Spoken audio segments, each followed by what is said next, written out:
राजा परीक्षित ने पूछा, प्रभु क्या अपराध हो गया क्षत्रियों से कि भगवान परशुराम जी ने 21 बार घूम घूम करके पूरे भूमंडल से क्षत्रियों का विनाश किया। श्री सुखदेव जी महाराज कहा कि परीक्षित, ये उन दिनों की बात है जिस समय है वंश का अधिपति शास्त्राबाहु अर्जुन, वो एक महान बलवान श्रेष्ठ राजा था और खास बात उसने दत्तात्रेय जी को प्रसन्न कर लिया था, अवधूत शिरोमणि दत्तात्रेय जी, और उनसे 1000 भुजाएं, कभी शत्रु से युद्ध में पराजित ना होना, कभी कोई ऐश्वर्य की कमी ना होना, जो इच्छा करे वो प्राप्त हो जाना, ये सब वरदान प्राप्त किए थे भगवान दत्तात्रेय जी से। अब अबाध बल, अतुल संपत्ति, तेजस्विता, वीर, कीर्ति, शारीरिक बल, सब कुछ दत्तात्रेय जी से प्राप्त हो गया था। एक तरह से महायोगेश्वर खुद बन गया था दत्तात्रेय जी की कृपा से। शास्त्राबाहु अर्जुन वो ऐसी सिद्धियां जान गया था कि सूक्ष्म से सूक्ष्म, स्थूल से स्थूल वो शरीर धारण कर लेता। बड़ी सिद्धियां उसकी, वो वायु की तरह कहीं भी पहुंच जाता। ऐसी सिद्धियां दत्तात्रेय जी से प्राप्त की। एक बार एक गले में वैजंती माला डालकर और बहुत सी सुंदर स्त्रियों के साथ नर्मदा जी में जल विहार कर रहे थे और उधर रावण नर्मदा के किनारे दिग्विजय करते हुए अपने तंबू लगाए हुए था। तो 500 भुजाएं इधर, 500 भुजाएं इधर, पूरी नर्मदा के जल को रोक दिया शास्त्राबाहु अर्जुन ने। रावण का शिविर डूबने लगा उधर। तो रावण ने पूछा, बिना वर्षा के कैसे बाढ़ आ गई उल्टा? बोले, महाराज एक वीर है जो स्त्रियों के साथ जल में खेल रहा, खेलते खेलते नर्मदा को उल्टा प्रवाहित कर। तो उनका हमसे बड़ा वीर कौन है? रावण बड़े घमंड में गया, अपने को बड़ा वीर मानता था और जाके शास्त्राबाहु अर्जुन से अब वीरता की बातें करने लगा। तो उन स्त्रियों को प्रसन्न करने के लिए खिलवाड़ में तो ऐसे रावण को पकड़ लिया शास्त्राबाहु अर्जुन ने, बंदर के समान एक पिंजड़े में बंद करके, और अपनी राजधानी माहिष्मती ले जा करके जहां घोड़े थे वहां पिंजड़ा रख दिया। पिंजड़े में 10 खोपड़ी वाले रावण को 20 भुजा, 1000 भुजा वाला शास्त्राबाहु अर्जुन, और सब सिद्धियां प्राप्त किए। तब महाराज पुलस्त जी को पता चला कि दिग्विजयी रावण घोड़सार में एक पिंजड़े में बंद है। तब जाके शास्त्राबाहु अर्जुन के सामने गए तो शास्त्राबाहु अर्जुन ने पूजन किया, क्योंकि पुलस्त ऋषि, तो उन्होंने आज्ञा करी कि छोड़ दो, हमारा नाती है। छोड़ दिया रावण को। अब शास्त्राबाहु अर्जुन का अभिमान बढ़ता चला गया, क्योंकि दिग्विजयी रावण जैसे को बंदी बना लिया। अब वो एक दिन शिकार खेलने के लिए अपनी परिकर के साथ जंगल में गया तो प्यास लगी। तो पास में जमदग्नि जी का आश्रम था। तो जमदग्नि ऋषि के आश्रम में पहुंचे। मुनि ने देखा कि बहुत बड़ा राजा आया हुआ है, तो इसका स्वागत, राजा भगवान का स्वरूप है। अब जंगल में वो एक कंदमूल फल, तो कामधेनु जमदग्नि जी की गाय का नाम था। जो इच्छा करो वो प्रकट कर दे। अब मंत्री, सेना और राजा का स्वागत करना है तो वैसे ही सेवक, वैसे ही सामग्री, सब व्यवस्था। शास्त्राबाहु अर्जुन ने कहा कि बाबा जी के पास ऐसी व्यवस्था कहां से हो सकती है कि इतने सैनिक, इतने सेवक, इतनी धातुओं के पात्र और भोजन सब। बोले, कहीं कोई रसोईया नहीं, सब एक गाय का चमत्कार है।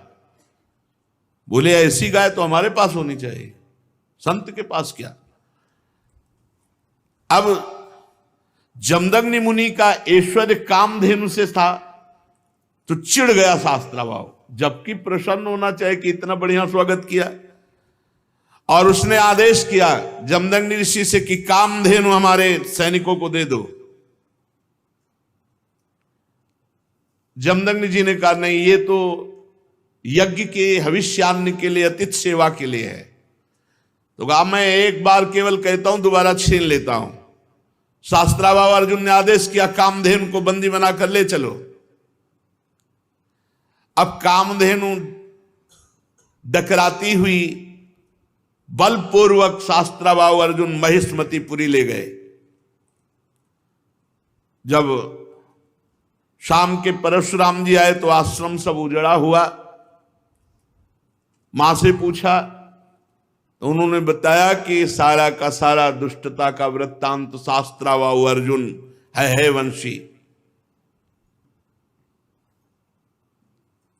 भयंकर फरसात हाथ में लिए हुए परशुराम जी जैसे किसी महामत वाले सिंह को कोई दबा नहीं सकता, ऐसे गरजते हुए महिष्मतीपुरी गए।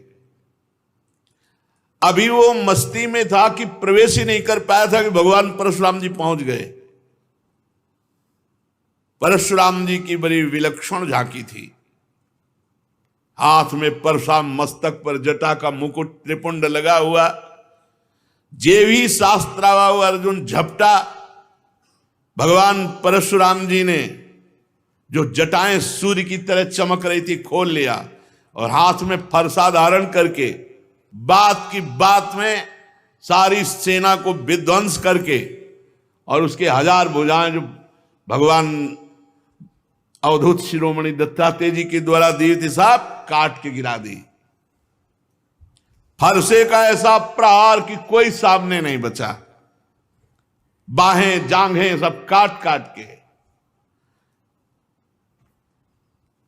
परशुराम जी के बाणों से जब है पति का सर्वनाश हो गया तो 10,000 लड़के थे शास्त्राभाव अर्जुन के, 10,000। भगवान परशुराम जी तो 10,000 लड़के तो अभी नहीं थे इनके साथ, ये अलग थे। सब पूरे परिकर सहित शास्त्राभाव अर्जुन को मार डाला भगवान परशुराम जी ने। कामधेनु छुड़ाकर आश्रम में ले आए। महिष्मतीपुरी के शास्त्राभाव अर्जुन का विनाश बड़ा आश्चर्य में। जमदग्नि जी ने कहा हाय हाय परशुराम तुम क्या उपद्रव करते हो। अरे राम राम, वो राजा था, गाय ले जा रहा था, ले जाने देते, तुमने हत्या क्यों कर दी। राजा सर्वदेवमय होता है, तुमने अपराध किया। अरे हम लोग ब्रह्म ऋषि हैं, क्षमा हमारा बल है, संसार हमको इसीलिए पूजता है क्योंकि हम क्षमावान हैं। तुम्हारे ब्रह्मा जी भी क्षमा के बल से ही ब्रह्म पद पर स्थित है। ऋषियों की शोभा क्षमा होती है, ये सर्वशक्ति प्रदर्शन नहीं। भगवान तुम पर प्रसन्न हो, अब तुम तप परायण हो, तुमने अपराध किया, राजा का वध किया, ये ब्रह्म हत्या से भी बढ़कर है। जाओ तीर्थों का सेवन करते हुए तप करो और इसका प्रायश्चित कर डालो। भगवान परशुराम जी घुटने टेक कर जमदग्नि जी के आगे जो आज्ञा। अब 1 वर्ष तीर्थ यात्रा करके अपने आश्रम पर आए। परशुराम जी की माता रेणुका गंगा तट पर संध्या के लिए गंगा जल आदि लेने गई थी। वहां एक गलती हो गई माता जी से। आज सत्संग में कहा नेत्र वाणी कान संभाल के नहीं अपराध बन सकता किसी से भी। तो वहां गंधर्वराज चित्ररथ अप्सराओं के साथ जल विहार कर रहा था। गंधर्वराज के जल विहार करते समय अंग प्रत्यंग और अप्सराओं की वो क्रीड़ा माता जी कुछ क्षण देखती रही। अच्छा लगा, बस कोई कामना नहीं हुई, कोई मलिनता नहीं आई, बस देखती रही, अच्छा लगा। और भूल गई कि संध्या का समय पतिदेव तर्पण आदि के लिए इसमें लिखा हुआ है कि उनका मन गंधर्वराजम क्रीडंतम मत्सरोभिर पश्यत, अच्छा लगा। विलोकयंती क्रीडंत मुदकार्थम नदीम गताहा, उनका मन खिंच गया चित्ररथ की इस अप्सराओं से केल। कहां जमदग्नि जी का एकांतिक भजन में स्वभाव, और माताजी ने जब चित्रत गंधर्व की केली देखी अप्सराओं से तो अच्छा लगा। बस ये संध्या का समय बीत गया। भगवान जमदग्नि जी इंतजार कर रहे हैं, ऐसा कैसे हो गया कि संध्या की अवहेलना हो गई और अभी तक रेणुका जल लेकर नहीं आई। अब जो ही होश आया जमदग्नि ऋषि को, भयभीत हो गई कि अब तो भारी अपराध बन गया। वो महर्षि के सामने आई, गंगा जल का कलश रखा, हाथ जोड़कर खड़ी हो गई।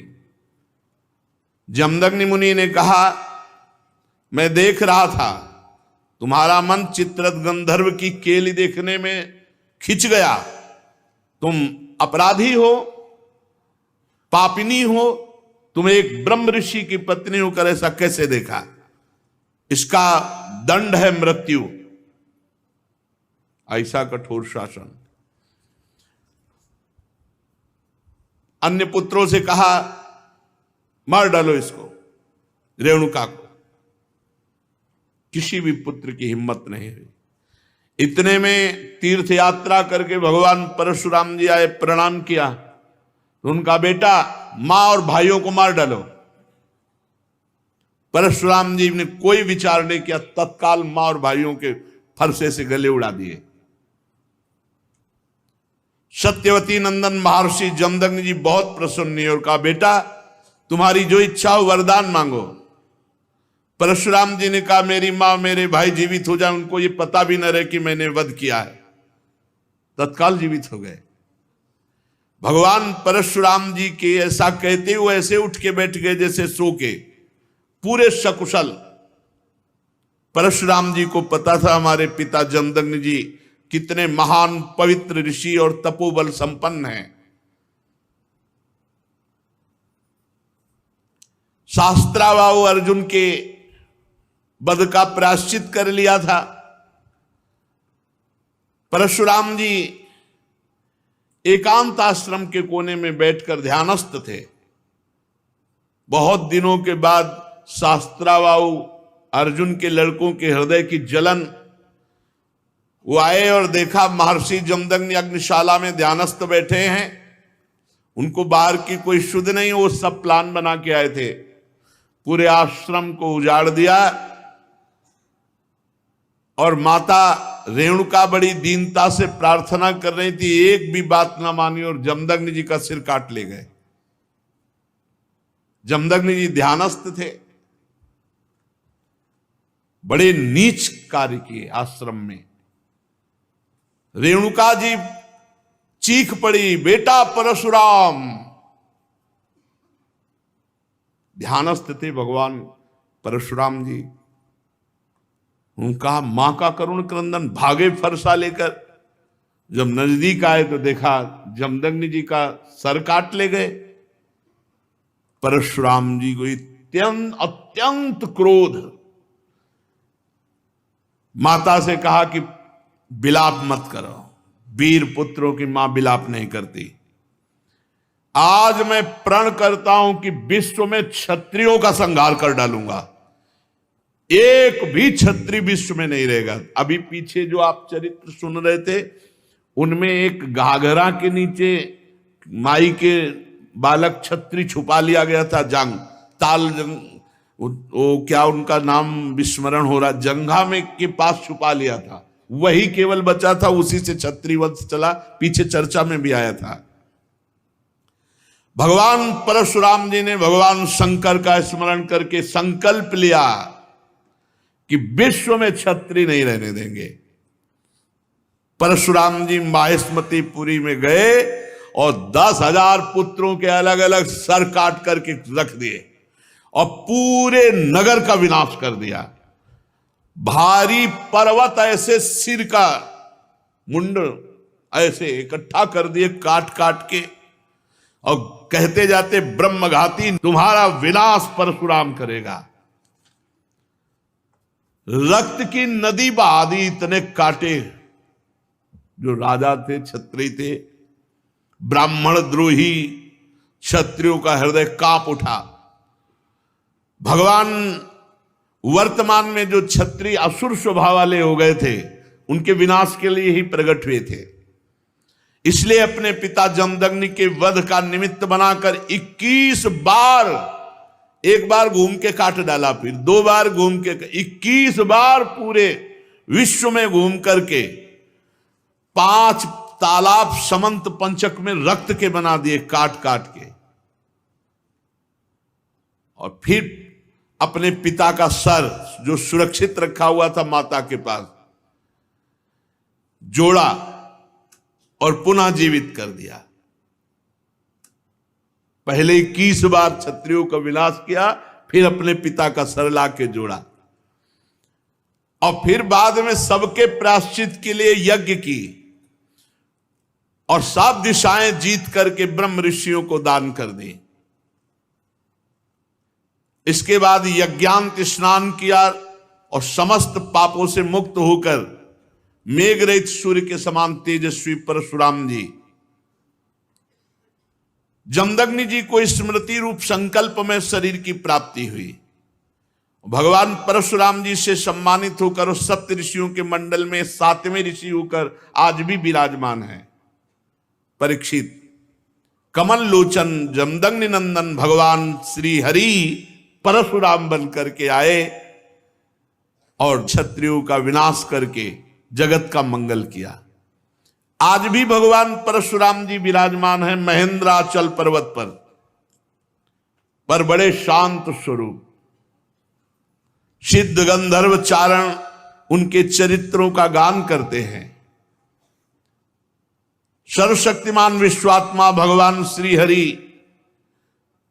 जब राम रूप में अवतार लिए और जब धनुष भंग हुआ तो अजगौ का खंडन सुनकर परशुराम जी के हृदय में क्षोभ हुआ कि फिर कोई क्षत्रिय ऐसा पैदा हुआ, क्योंकि वो सब विनाश लीला करके शांत, कौन ऐसा पैदा हो गया जो हमारे गुरु का अजगौ खंडन कर दिया।